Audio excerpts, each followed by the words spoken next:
आप सभी लोगों को मेरा नमस्कार। दोस्तों, आज हम चुरा संस्कृति की एक ऐसी वीडियो आपके बीच में ला रहे हैं जो कि करीब 30 साल पुरानी है। यहाँ एक शादी समारोह की ये वीडियो है जो कि आज से 30 साल पहले बनाई गई थी। ये हमारे क्षेत्र की ऐसी पहली वीडियो है जो कि शादी समारोह पर बनाई गई थी और आप समझ सकते हैं कि 30 साल पहले भी हमारा जो कल्चर था वो कितना समृद्ध था और वही जो संस्कृति है आज भी हमारे बीच में है। ये वीडियो है हमारे बड़े भाई अशोक बकारे जी की, जिनका घर तो बनीखेत के सम्मा में है, लेकिन उनका ससुराल जो है हमारे चुरा के टिकरीगढ़ में था। तो उनके जो ससुराली थे उनकी मांग थी कि उनकी जो शादी है यहाँ नज़दीक से की जाए। तो अशोक बकारे जी, जिनकी एक यहाँ पर फार्म हाउस भी है और यहाँ पर एक ननिहाल में उन्होंने एक उनके पिताजी ने एक घर बनाया था, तो वहीं से उनकी शादी हुई थी। क्योंकि उनके ससुराल वाले नहीं चाहते थे कि इतनी दूर से बारात आए और वहाँ पर आने जाने में कोई दिक्कत हो, इसलिए नज़दीक से ये शादी समारोह आयोजित किया गया था, जिसमें आप देखेंगे कि कितना अच्छा कल्चर था। अशोक बकारे जी ने जो ट्रेडिशनल ड्रेस था वही पहना था उन्होंने, और शादी समारोह में काफ़ी लोग भी सम्मिलित हुए थे। चुरा के लोगों को अपनी संस्कृति से बहुत लगाव है। जब भी यहाँ पर कोई शादी समारोह होता है तो काफ़ी संख्या में लोग जो हैं इस समारोह में भाग लेते हैं। ये वीडियो बहुत ऐतिहासिक वीडियो है, आज से 30 साल पुराना वीडियो है और हमारे क्षेत्र में जब शादी हुई थी तो ये पहला वीडियो जो है बनाया गया है। आप देख सकते हैं कि दूल्हे के वेश में अशोक बकारिया जी हैं, जो कि पारंपरिक परिधान में है जिसे जामा कहा जाता है। ये जामा इन्होंने पहना था इस शादी में, और आसपास जितने भी परिजन हैं वो काफ़ी खुश नज़र आ रहे हैं। ये आप देख सकते हैं कि जितने भी परिजन हैं उन्होंने हार वगैरह लगाए हैं, जो कि पहले इसका बहुत ही कल्चर था, लेकिन अब धीरे धीरे जो है ये चीज़ बहुत कम देखने को मिलती है। तो आप देख सकते हैं कि अभी नाच गाना भी हो रहा है, और ये जो सफ़ेद ड्रेस लगाया ये हमारे ताऊ हैं श्री परशुराम जी, जो कि अब हमारे बीच में नहीं हैं। साथ में ये जो लड़का जैकेट के साथ आपको दिखाई दे रहा है ये बिट्टू हमारा भतीजा, ये भी हमारे बीच में नहीं है। तो एक भावनात्मक सा लगाव है हमें इस वीडियो के साथ, क्योंकि हमारे कई ऐसे परिजन हैं जो इस वीडियो में हैं लेकिन वो अब हमारे बीच में नहीं हैं। तो ये जो बारात थी ये बघेगढ़ से यहाँ टिकरीगढ़ के लिए आई हुई है, और जो दुल्हन है उनका घर टिकरीगढ़ में था। ये साथ में देख सकते हैं आप, जितने भी परिजन हैं वहाँ नीचे दूल्हे के पास बैठे हुए हैं, और थोड़ी देर में जो है इनके स्वागत के लिए जो है लड़की के पक्ष के लोग जो हैं आने वाले हैं। ये हमारे ताऊजी भागीराम, स्वर्गीय भागीराम जी हैं, जो कि साथ में हमारे ये ताऊजी देवी सिंह ठाकुर जी हैं, जो कि यहाँ बरैया से हैं, नाच रहे हैं। लेकिन इससे पहले जो हमारे ताऊजी श्री भागीराम जी थे, यहाँ के इस क्षेत्र के पहले आयुर्वेदिक फार्मासिस्ट थे, जिन पर कि हमारी आद्य चुरा घाटी की स्वास्थ्य सेवाओं का भार हुआ करता था। लोग काफ़ी विश्वास करते थे उनकी स्वास्थ्य सेवाओं पर। इसके साथ यहाँ पर आप देख सकते हैं कि लोग जो हैं काफ़ी नाच रहे हैं, और इसी तरह का कुछ माहौल होता था। ये यहाँ पर इसको मिलनी कहा जाता है, जहाँ पर दुल्हन और जो दूल्हा है उनके पिता आपस में मिलनी कर रहे हैं। सफ़ेद पगड़ी में जो है अशोक बकारे जी के पिता श्री अमरनाथ बकारे जी हैं, और दूसरी तरफ जो उनकी दुल्हन है श्रीमती यज्ञ बकारिया उनके पिताजी हैं। तो यहाँ पर एक दूसरे के साथ गले मिल कर के जो है ये एक दूसरे का स्वागत कर रहे हैं। ये तो इसको यहाँ की स्थानीय बोली में मिलनी कहा जाता है। ये मामा हैं दोनों। साथ में जो सफ़ेद पोशाक है ये श्री परशुराम ठाकुर जी हैं, जो कि हमारे ताऊ जी लेकिन अब हमारे बीच में नहीं है। दूसरी तरफ जो है वो कैप्टन मुसद्दी जी, इन्हें तो आप जानते होंगे। तो आपस में मिलने के बाद जैसे ही मिलनी ख़त्म होती है उसके बाद जो बारात है, ये दुल्हन पक्ष के लोग जो हैं बारात को जो है दूल्हे को उठा कर के ले जाते हैं। और साथ में आप देख सकते हैं कि कुछ एक लड़कियां यहाँ पर दिखाई दे रही हैं, ये दूल्हे की सालियां हैं, जो कि सबसे पहले यहाँ पर बारात को रोकती हैं। और जो एक रस्म है जिसमें दूल्हे को जो है इन्हें कुछ पैसे देने पड़ते हैं, उसके बाद ही जो बारात है वो अंदर प्रवेश कर सकती है। तो ये हमारे चुरा का कल्चर है। ये चीज़ तो हर जगह होती है, लेकिन हर किसी चीज़ को करने का अपना अपना महत्व है।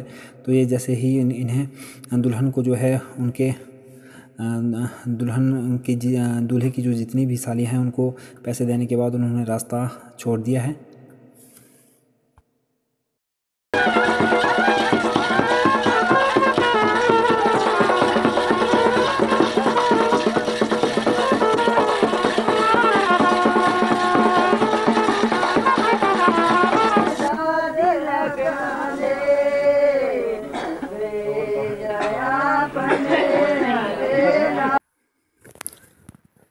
यहाँ पर आपको कुछ गाने सुनाई दे रहे होंगे।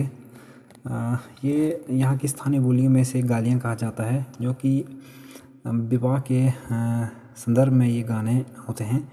जब भी यहाँ पर बारात आती है तो जो दुल्हन पक्ष की महिलाएं होती हैं वो स्वागत में इन गान को यहाँ पर गाती है, जिसे कि हमारी स्थानीय बोली में गाली कहा जाता है। तो आप देख सकते हैं कि बारात के साथ जितने भी बाराती थे वो दुल्हन के घर में प्रवेश कर चुके हैं और इनकी यहाँ पर सेवा की जा रही है। सबसे पहले इन्हें पानी पिलाया जाता है, उसके बाद चाय और चाय के साथ कुछ खाने के लिए दिया जाता है। जैसे उसमें ज़्यादातर बिस्कुट या जो बूंदी होती है वो खाने के लिए दी जाती थी। अब तो उसमें बदल गया है, अब इसके साथ कुछ और मिष्ठान दिया जाता है, लेकिन उसमें ज़्यादातर सेवा इसी तरह से की जाती थी। आप देख सकते हैं कि दूल्हे के साथ में जो हैं इन्हें पंचायत भी कहा जाता है, जो कि एक तरह से कहा जाए तो दूल्हे का बॉडीगार्ड होता है। और दूसरी तरफ दूल्हे के साथ में आपको दिखाई दे रहे हैं जितने भी उनके जो दोस्त हैं, ये सभी लोग जो हैं बारात में मुख्य रूप से रौनक रखते हैं। यहाँ पर आप देख सकते हैं जो पानी पी रहे हैं ये हमारे रिटायर BO श्री रूप ठाकुर जी हैं। इनके साथ श्री BR ठाकुर जी जो कि रिटायर SDO हैं। उसमें दोनों जो हैं जॉब में होते थे, लेकिन अब रिटायर हो चुके हैं ये। तो यहाँ पर आप देख सकते हैं आसपास जितनी महिलाएं हैं ये वो गालियाँ जो विवाह संदर्भ गीत हैं उनको गा रही हैं।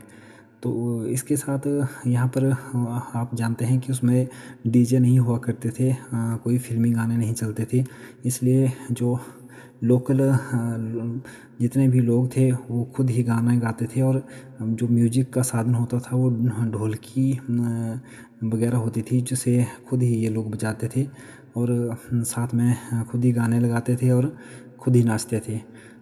तो अब मैं आपको मिलाना चाहूँगा जो यहाँ के हमारे स्थानीय उसमें के माइकल जैक्सन होते थे, जो कि विवाह शादियों में काफ़ी अच्छी रौनक लगाते थे, जो कि डांस करते थे। तो मैं उनसे आपको मिलाना चाहूँगा।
चुरा घाटी में 90 के दशक में शादी हो और प्रेम चाड़क का नाम ना आए, ऐसा कैसे हो सकता है।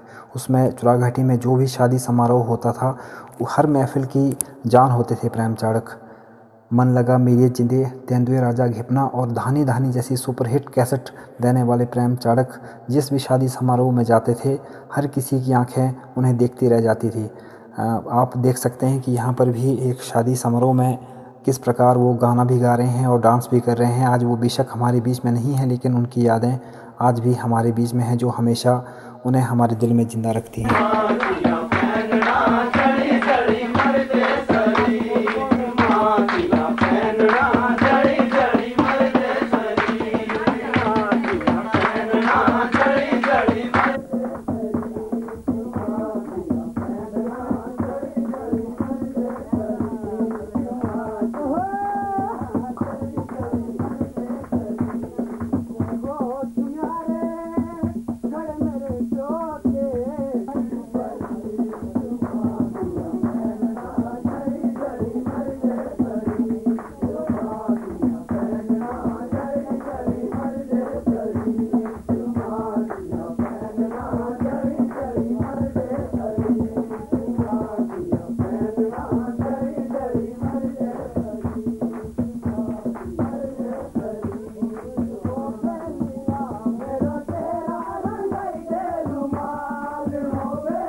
आप जानते हैं कि लगन का एक निश्चित वक्त होता है, तो जैसे ही लगन का समय नज़दीक आता है तो जो दूल्हा है उन्हें जो है उस कक्ष में ले जाया जाता है जहाँ दुल्हन जो है उनका इंतज़ार करती है। तो सबसे पहले जो दूल्हे की सास है वो आरती उतार करके और पंडित जी जो हैं आरती उतार करके जो दूल्हा है उनका स्वागत करते हैं दरवाजे पर। उसके बाद उन्हें अंदर आने दिया जाता है स्वागत के बाद। तो इसके बाद यहाँ पर आप देख सकते हैं कि वर और जो वधू हैं एक दूसरे को मालाएं पहना रहे हैं और इसके बाद जो 7 फेरे हैं और कन्या दान है उसका जो कार्य है वो आरंभ किया जाता है। तो ये 7 जन्मों का एक बंधन होता है और हमारे चुरा घाटी में और हमारे चंबा में, हमारे हिमाचल प्रदेश में, हमारे देश में इसका बहुत बड़ा महत्व है, क्योंकि जब शादी करते हैं तो ये जो 7 काफ़ी मायने रखते हैं। हमारे हिंदू जो रीति रिवाज हैं उसके अनुसार जो है इस विधि को पूरा किया जाता है हमारी चुरा घाटी में भी। और आप देख सकते हैं कि पंडित जो है किस प्रकार दूल्हे और दुल्हन को निर्देश दे रहे हैं और किस प्रकार यहाँ पर रस्में अदा की जा रही हैं। ये दुल्हन के पिता हैं जो कि दूल्हे के साथ जो है कुछ रस्मों को अदा कर रहे हैं। साथ में जो पंडित हैं ये मंत्रों का उच्चारण कर रहे हैं। साथ में दूल्हे के साथ उनके जो परिजन हैं, साथ उनकी जो बहनें वगैरह हैं वो बिल्कुल साथ में रहती हैं, ताकि दुल्हन को किसी भी प्रकार की कोई समस्या हो या किसी प्रकार की ज़रूरत हो उसे पूरा किया जाए।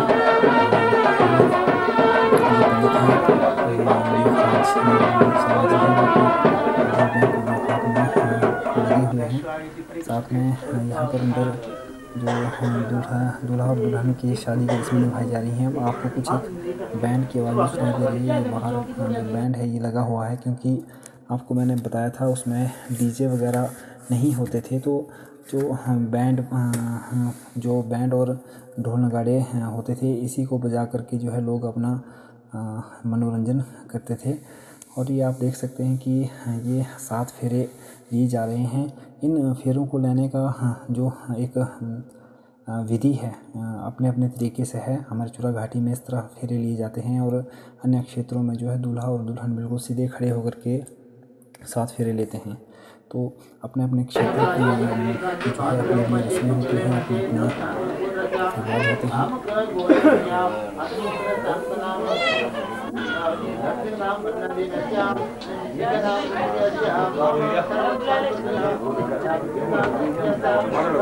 लगन का जो समय होता है इतना देर तक होता है कि रात से सुबह तक बिल्कुल दूल्हा दुल्हन को और जो उनके नज़दीकी परिजन हैं उनको सुबह तक जागना पड़ता है और इस विधि को पूर्ण किया जाता है। काफ़ी घंटे बाद जो है इस विधि को पूर्ण किया जाता है।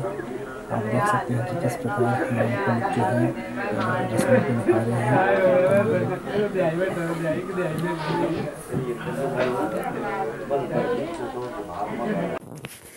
विवाह की रस्मों को पूरा करने में काफ़ी वक्त लगता है। मैंने आपको बताया कि जैसे ही रात से ये मंत्रोच्चारण शुरू होता है तो लगभग सुबह हो जाती है और उसके बाद ही विवाह की रस्में पूरी होती हैं, क्योंकि हमारे हिंदू धर्म में जो एक विवाह है और साथ में जो मंत्रोच्चारण है इसका विशेष महत्व है, क्योंकि ये वचन दिए जाते हैं एक दूसरे को, दूल्हा और दुल्हन को। और उसके बाद जैसे ही ये वचन पूर्ण होते हैं तो अगले दिन सुबह जो है एक जातर मेले का आयोजन किया जाता है। जो जातर मेला है हमारे चुरा घाटी की संस्कृति में एक विशेष महत्व होता है इसका। सभी लोग संयुक्त रूप से इसमें नाचते हैं। इसमें बिना किसी जातीय धर्म के भेदभाव के सभी लोग जो है एक साथ नृत्य करते हैं। आप देख सकते हैं कि कितना यहाँ पर सुंदर नज़ारा है। ये सामने आपको दराती जो दिख रहा है और साथ में जो सफ़ेद बर्फ़ है, यहाँ से साहू के लिए भी रास्ता है जो कि बघीगढ़ से होते हुए सीधा साहू के लिए ये रास्ता जाता है। और काफ़ी सुंदर पहाड़, आज से 30 साल पहले के ये पहाड़ हैं और आज भी बिल्कुल वैसे हैं। ये दूसरी तरफ हिमगिरी क्षेत्र का जो दृश्य आपको दिखाई दे रहा है, हिमगिरी से ऊपर के जो पहाड़ हैं बिल्कुल बर्फ़ से लदे हुए हैं। और ये सामने जो है हिमगिरी क्षेत्र, और ये जो सामने दिखाई दे रहा है ये लेसुई पंचायत है। और ये जो गांव है हमारा टिकरीगढ़ का ये गांव है जो कि काफ़ी ऐतिहासिक गांव है। और इसके बाद जो है अब सभी लोग मिल कर के जो है जातर डालेंगे, जो कि हमारे चुरा घाटी की शान है। और सभी लोग एक साथ मिलकर के जो है नृत्य करते हैं।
जैसे ही जातर मेला ख़त्म होता है उसके बाद सामूहिक रूप से धाम खाई जाती है। आप सभी देख रहे हैं कि किस प्रकार सभी लोग मिलजुल करके खाना खा रहे हैं।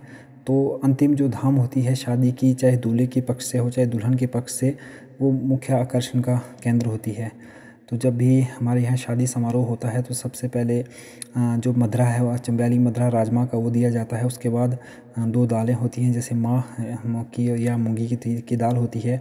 और अब खट्टा भी बनाया जाता है, उसमें तो कम बनाया जाता था लेकिन अब खट्टा भी बनाया जाता है। और साथ में कढ़ी, और साथ में कढ़ी के साथ जो है मक्की के लड्डू उसमें काफ़ी खाए जाते थे। लेकिन बीच में हमारे लोगों ने जो पुरानी चीज़ें थी उसे खाना बंद कर दिया, लेकिन अब वो हमारी संस्कृति फिर से लौट रही है।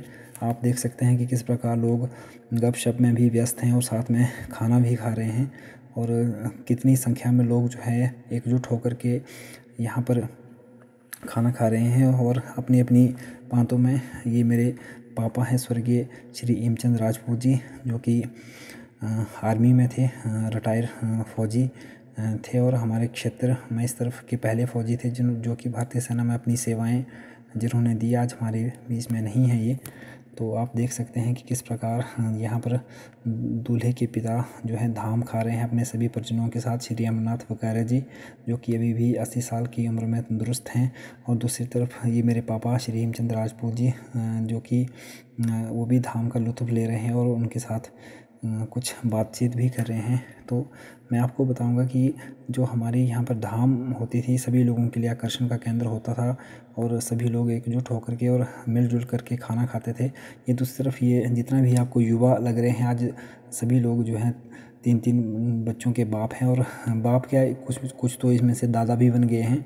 तो ये सभी लोग उसमें काफ़ी युवा हुआ करते थे, लेकिन आज जो है इनके पोते और धोते हो गए हैं। ये सामने श्री नेत्र जी, ये हमारे मामा प्रेम जी फिर से आपको दिखाई दे रहे हैं। तो काफ़ी लोग जो हैं अभी कुछ लोग नहीं हैं और कुछ जो हैं काफ़ी यंग थे उसमें, लेकिन अब जो हैं ये देख सकते हैं आप, कई लोग जिनको आप शायद पहचान जाएं, ये टिकरीगढ़ के हैं सभी लोग, ये जिजोट से हैं और काफ़ी लोग हैं ऐसे।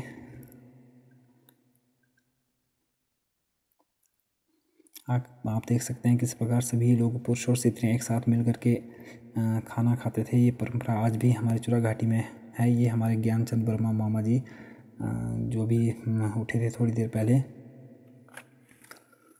और ये मेरे पापा अभी भी जो धाम है इसका लुत्फ़ ले रहे हैं। तो काफ़ी आराम से यहाँ पर धाम खाई जाती थी। और ये हमारे उस्ताद थे उसमें कि फेमस उस्ताद करतार जी, जिनकी मेरे पापा के साथ काफ़ी अच्छी दोस्ती थी। और दूसरी तरफ आप देख सकते हैं कि कुछ एक युवा आपको दिखाई दे रहे हैं, जिसमें हमारे लालचंद राजपूत जी हैं चोखड़ा से, टेकचंद जी हैं जो कि महुआ से हैं, ज्ञानचंद वर्मा जी सामने दिखाई दे रहे हैं। काफ़ी उसमें युवा थे ये। और ये हमारे retire SDO BR Thakur ji. अब आप देख सकते हैं कि कुछ भावुक सा माहौल है। तो इसका मतलब जो कन्या है इनके अपने घर जाने का समय हो गया है, और जो उनकी माता हैं उन्हें विदाई दे रही हैं। काफ़ी भावुक क्षण होता है जब कोई अपनी बेटी को इस प्रकार इतने साल पाल पोस करके बड़ा करता है और उसे विदा किया जाता है। तो हमारे क्षेत्र में भी और हर क्षेत्र में हर जगह ये जो है काफ़ी भावुक क्षण होता है हर माता पिता के लिए, हर भाई बहन के लिए। और किस प्रकार ये अपनी जो डोली है उसको विदा करते हैं। तो टिकरीगढ़ से ये डोली जो है इसको विदा कर दिया गया है। आप देख सकते हैं सभी लोग एक साथ हैं यहाँ पर, और जो दूल्हा है वो अपनी दुल्हन को लेकर के चल पड़े हैं। और ये दूसरी तरफ का दृश्य है, ये हमारा बघीगढ़ है। और आप देख सकते हैं कि दुल्हन जो है बघीगढ़ में पहुंच चुकी है। और ये उससे अगले दिन का दृश्य है जो तीसरा दिन होता है शादी का। यहाँ पर आप देख सकते हैं हमारे रिटायर BO श्री रूप ठाकुर जी अपने परिवार के साथ जो है कुछ वार्तालाप कर रहे हैं। और यहाँ पर साथ में दुल्हन है उन्हें बिल्कुल सजाया जा रहा है, क्योंकि यहाँ पर भी लड़के के पक्ष में जो जातर मेले का आयोजन होगा। तो यहाँ पर मैं आपको बताऊँ ये भी एक रस्म होती है जहाँ पनिहारे में जा कर के जो दुल्हन है वो हाथ मुँह धोते हैं और एक लोटे में पानी जो है ले कर के अपने जो दूल्हा है उनको पिलाते हैं पानी। तो आप देख सकते हैं कि यहाँ पर दुल्हन की जितनी भी सहेलियाँ हैं, उनकी बहनें हैं, किस प्रकार वो उनकी मदद कर रही हैं हाथ मुँह धोने में। तो काफ़ी अच्छी रस्म है ये भी, जिसमें पहली बार दुल्हन जो है पनिहारे जो नज़दीक का पनिहारा होता है वहाँ पर जाती हैं और वहाँ पर हाथ मुँह धोने के बाद वहाँ से पानी ले कर के आते हैं।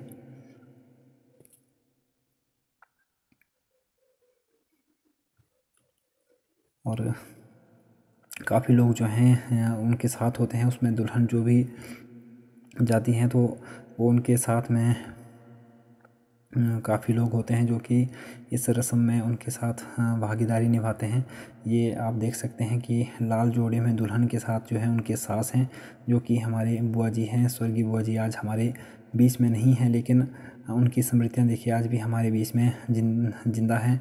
एक भरा पूरा परिवार छोड़ कर के वो काफ़ी कम आयु में हमारे बीच में चली गई थी। और ये अखरोट तोड़ा गया है यहाँ पर। आप देख सकते हैं कि किस प्रकार अन्य रस्में भी निभाई जा रही हैं यहाँ पर। कुछ एक पूजन होता है और किस प्रकार जो है दुल्हन से वो सारे कार्य करवाए जाते हैं। और दुल्हन की जो सास हैं हमारी बुआ जी, वो उनका जो मेकअप है उसको करने में मदद कर रहे हैं। और ये काफ़ी एक अच्छा क्षण होता है एक सास के लिए, जब उनके घर में पहली बार बहू का प्रवेश होता है। हर सास की इच्छा होती है कि जो बागडोर है ज़िंदगी की अपने घर की, वो अपने बहू के सुपुर्द करें, तो वो भी कुछ एक आराम करें। ये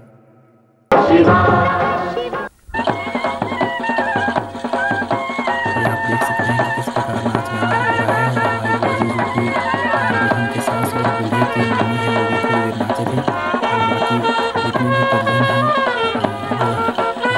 मैं सभी का नाम नहीं बता पाऊँगा, क्योंकि काफ़ी परिजन हैं। और जो भी ये वीडियो देख रहा है वो इन्हें नहीं पहचान पाएगा, लेकिन ये सभी लोग जो हैं उनको पहचान लेंगे। और जितने भी नज़दीकी परिजन हैं वो इन्हें पहचान लेंगे कि ये कौन है।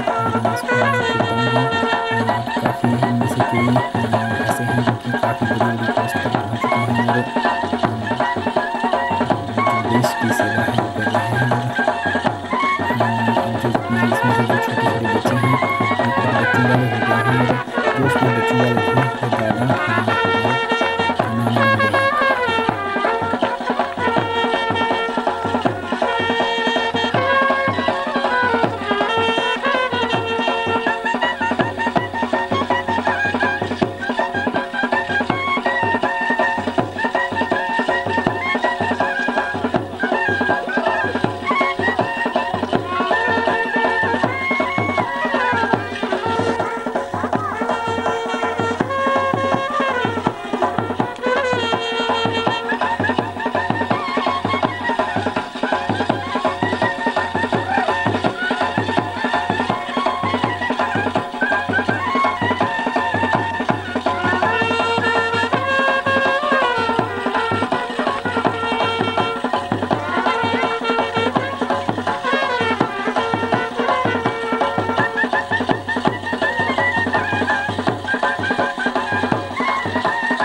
ये हैं श्रीमती दाखू बकारे जी, जो कि मेरे बुआ जी हैं, अशोक बकारे जी के माता जी तथा श्री अमरनाथ बकारे जी की धर्मपत्नी। आज ये हमारे बीच में नहीं है, लेकिन हमारे क्षेत्र में जो आधुनिक बदलाव हुए हैं ये इनकी देन है। ये इनके साथ इनके पति श्री अमरनाथ बकारे जी। मैं आपको बताना चाहूँगा कि जो श्रीमती दाखू बकारे थे, ये इतने आधुनिक विचारों के थे कि इन्होंने कई ऐसी परंपराएं यहाँ पर पहली बार चुरा में लाई जो कि पहले यहाँ नहीं होती थी। करवा चौथ का जब व्रत होता था तो ये सभी गाँव की महिलाओं को जो है एक जगह अपने पास एकत्रित करती थी और काफ़ी अच्छा कार्यक्रम होता था। अब बेशक आज भी ये कार्यक्रम होते हैं, लेकिन सोचिए कि कम से कम 40-45 साल पहले उन्होंने इस चीज़ की शुरुआत की थी और जितनी भी गांव की महिलाएं थी वो उनके पास आती थी और पूरा दिन सभी लोग जो हैं एक कार्यक्रम भी करते थे जिसमें गाने गाए जाते थे और जो महिलाएं थी वो अपनी साज सजावट का काम करती थी और मेहंदी वगैरह लगाते थे। तो पूरा दिन जो है महिलाएं जो है इसी कार्यक्रम में जो है शामिल होती थी। उन्होंने ही पहली बार करवा चौथ जो व्रत था उसके महत्व के बारे में महिलाओं को बताया। इसके साथ ये इतने आधुनिक विचारों के थे कि सभी महिलाओं को प्रेरित करती थी कि जो समाज की कुरीतियाँ हैं उन्हें किस तरह से उसका बदलाव किया जाए और किस प्रकार जो है लोग जो हैं महिलाएं जो हैं अपने अधिकारों के प्रति सजग हो। श्रीमती दाखू बकारे जी जो हैं कई बदलाव का यहाँ पर कारण बनी। हमारे क्षेत्र में जो अचार वगैरह इस तरह की जो चीज़ें होती थी ये इनकी ही देन थी और सबसे पहले इन्होंने ही यहाँ आसपास की जितनी महिलाएं थी उनको जागरूक किया था कि किस प्रकार से अचार वगैरह बनता है या अन्य कई जो बदलाव हैं वो होते हैं।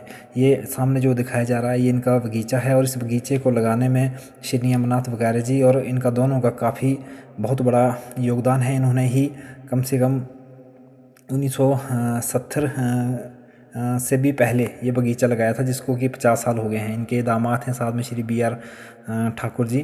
तो ये आपस में बातें कर रहे हैं और ये बता रहे हैं कि किस प्रकार इन्होंने इस बगीचे को यहाँ पर सींचा है और कितना लगाव है इनका।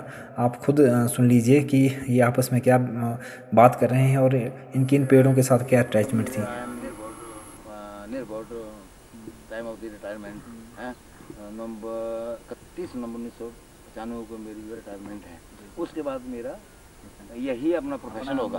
मतलब एंटरटेनमेंट का साधन है कि मैं साइड बिजनेस है, यहाँ मिले या ना मिले परंतु उनकी तरफ मेरा ध्यान होगा। हाँ तो ये है, मैं ये मेरा एक पौधे को कहीं जरा सी चोट लग जाए ना, ये मेरा अपना मुझे जैसे मुझे बच्चे को घात हुआ है, एक पौधे को खा जाएगा ना पशु तो मैं समझता हूँ कि मैं पागल हो जाता हूँ। तो इसलिए इन सब में मुझे बहुत ना वैसे प्रेम भी है ना, और हम मुझे दे भी रहे हैं। जो ये बीरिंग में पुराना बगीचा है ना, हाँ कुछ नहीं दे ही जाता। पुराना बगीचा कब ये लगाया जनवरी 1966 में। अच्छा, पुराना बगीचे में कितने पेड़ हैं वैसे? इसमें हमने पहले 2 साल की मतलब जब प्लांटेशन हमने करवाई ना, हाँ 6 जनवरी में तो हमने प्लांटेशन की। यहाँ जमीन दी इन्होंने इसी के ही, मतलब पिता ने बहन ने गिफ्ट एज ए गिफ्ट। तो हमारे मतलब मैं सी कोठी में रहा, उसमें ट्रांसफर मेरी शेरपुर हो गया, प्लांटेशन करा करके शेरपुर चला गया था मैं। वहाँ से आते जाते रहे और ये मतलब 71 में जब मैं टिकरी आया ना 5 साल के बाद, तो ये बीरिंग में आ गया होता, परंतु इसकी कटिंग प्रूनिंग ठीक नहीं हुई क्योंकि मतलब हमें तो हमें नॉलेज नहीं था। नए मतलब सेब का इस इलाके में कोई भी नहीं था और लोगों को मैं कह रहा था कि भाई लोग और लगाओ। अच्छा, इसमें इस बार फ्रूट कैसा है? तो अभी जज्बा नहीं लगे क्योंकि फ्लावरिंग तो ठीक थी, फ्लावरिंग तो ठीक थी, मौसम भी ठीक था, परंतु अभी तक इसका है कि अब कितना 25% है 50% है, क्योंकि जैसा पत्ता वैसे दाने का रंग है। अब ये नहीं पता लगता कितने % सेटिंग है। हाँ तो अब ये मर मुर के बीच में कीड़ा लगता है तो क्या होता है, मरते रहते। इस वक्त तो मेरे कल 100 के लगभग 125 छोटे बड़े सेब के होंगे बीच में। अच्छा, 4 बादाम वो प्लम है, 500 बादाम है। हाँ तो इस बीच इस बारी कितने बार स्प्रे की थी? अब मैं इस साल नहीं कर सकता ना, मतलब इस अच्छा, इसमें एक कुमारनी का पेड़ भी है ना बीच में, ये जो बीच बड़े वाला जो है ये के साथ ही ये देता है फ्रूट जब तो ऐसा है। इसमें इस बार पिछले बार क्या था? इसमें बहुत कम, तो जब फैब्रिक होती है तो मौसम खराब हो जाता है तो कटिंग नहीं होती है मौसम की वजह से। ओले पर नहीं, ओले नहीं, ठंड से भी। पेरेंट प्रॉपर्टी कोई नहीं थी, पेरेंटल प्रॉपर्टी कोई नहीं थी, ये पैतृक संपत्ति यहाँ कोई नहीं है। सेल्फ मतलब हाँ, पैतृक संपत्ति थी हमारी क्षेत्र में असम्मान में, जहाँ हमारा गाँव है मंदिर के पास थी। तो यहाँ हमें ज़मीन दी गई और उसके बाद जब भी चला तो हमारी ये टेंशन बन गई कि हम जब तक यहाँ मकान बनाएंगे रहेंगे तो ये कामयाब नहीं होगा। तो फिर उसमें हमने लकड़ी वहीं से वहाँ रह रहे थे, लकड़ी हम इकट्ठी करवा रहे थे। क्या रखा 1973 में हमने का काम लगाया। नहीं हमें पता भी नहीं था कि बिल्डिंग कैसे कंस्ट्रक्ट की जाती है। अच्छा, 1 मिनट उससे कर लेगा। आप यहाँ कब आए थे वैसे, फर्स्ट टाइम में कब आए थे? मेरी फर्स्ट अपॉइंटमेंट 3 नवंबर 1951 में हुई है। यहाँ फर्स्ट ज्वाइन मैंने अपने सर्च में। और ये खुशी की बात है, ये आप हैरानी की बात है कि मैं 30 नवंबर 1995 को यहाँ से रिटायर ही होगा। यहीं से होंगे आपको पक्का उम्मीद है? मैं पूरी आशा आप कैसे कह सकते हैं पक्का? नहीं ऐसा है कि मैं मतलब हमारे फील्ड ऑफ सर्विस है ना, इसमें कोई पॉलिटिक्स नहीं है। पॉलिटिक्स नहीं है, मेडिकली ग्राउंड पर मैं I can be stare by, मतलब क्या बोलते हैं मेडिकली भी। हाँ मेडिकली। पर सपोज अगर वो तो सब अगर पॉलिटिक्स बीच में आ गई, आपको यहाँ से जाना पड़ा तो उस केस में आप कब करेंगे? तो जाना पड़ा। अच्छा, वो वही बात आ गई। अब 1973 में आपने मकान के बारे में हमने लगाया, काम लगाया मैसन जो हमने मतलब वो यहाँ पर मैसन की उस वक्त ना 4-5 रुपये 7 रुपये दिन होते थे। हमने 12 रुपये दे दिए उस वक्त, और लेबर की दिहाड़ी 4 रुपये होती थी, हमने उनको 5 दिया रोटी साथ में। हाँ इतना ना, फिर लगाया और फिर यहाँ से लोकल निकलवाया, लगाया, तैयार कर दिया और तैयार को मेरे पक्की बनाई गई ना हमने, वो नहीं किया दायरा में, क्योंकि यहाँ पर पानी की बड़ी प्रॉब्लम थी। हमारे पास पानी का सोर्स ये नीचे ही था। यहाँ से लगाते तो बहुत, और वैसे ला भी सकते थे, इसके लेबर हम कर भी सकते थे। तो अगर वो मैसन कहते तो बड़ी खुशी ठीक है, पूरे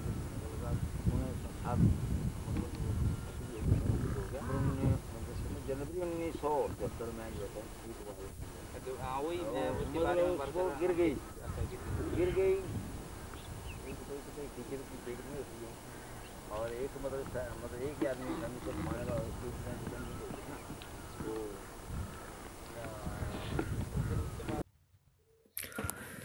अब आप देख सकते हैं कि किस प्रकार उन्होंने महत्वपूर्ण जानकारी दी। मैं बताऊं कि जो यहाँ पर सेबों की वैरायटी थी, इसको लाने में हमारे श्री अमरनाथ वकारा जी का काफ़ी अहम योगदान है। इन्होंने कई ऐसी वैरायटियाँ यहाँ पर पहुँचाई जिसके बाद लोग काफ़ी आर्थिक रूप से संपन्न हुए। तो इसके बाद जो इनकी बातचीत चलेगी, श्री BR ठाकुर जी जो इनके जवाई हैं, ये इनके बच्चों के बारे में पूछेंगे कि जब बच्चे आपके यहाँ से बाहर जाते थे, आपकी उनकी शादी हुई, आप पढ़ने के लिए जाते थे, तो आप किस प्रकार यहाँ पर बच्चों के बगैर रहते थे। तो इसके बारे में भी ये बताएंगे कि हम किस प्रकार जो है बच्चों को इन्होंने यहाँ से बाहर पढ़ने के लिए भेजा और किस तरह ये रहे। तब कैसा फील करते हैं? अब सिंधी और यहाँ का तो बड़ा दूर है ना, लड़का का तो ऐसा है ना कि फिर भी मैसेज आ जाता है, चले जाते हैं। तो जब वो चली जाती है तब कैसा लगता है? वो मतलब जैसे लोग मैसेज एकदम कट ऑफ हो जाते हैं।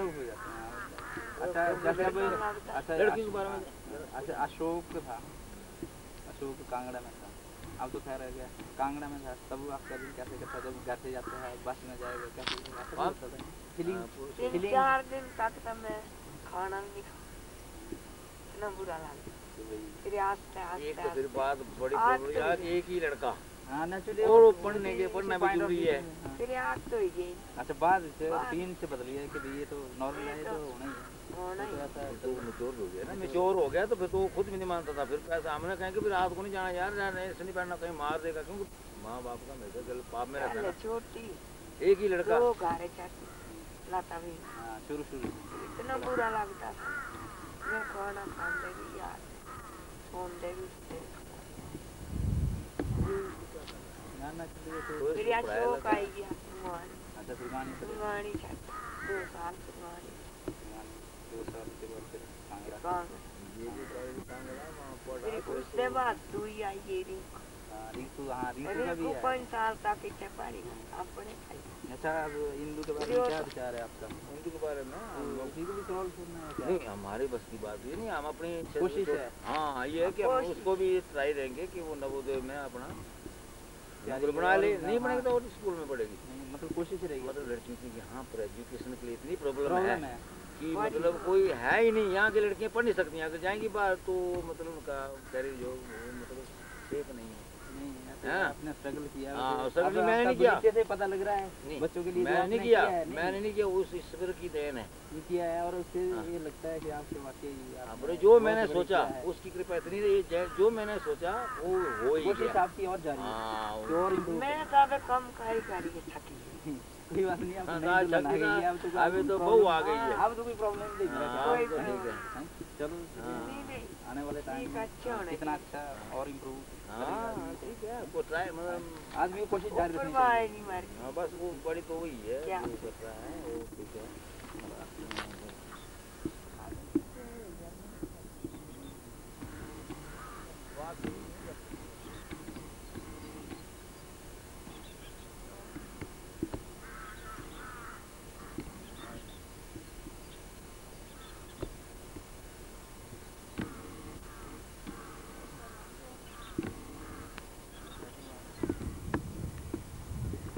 चल गया था 3 साल पहले यहाँ से वहाँ तक। तो छूटते हैं और मैं तो जगह से निकला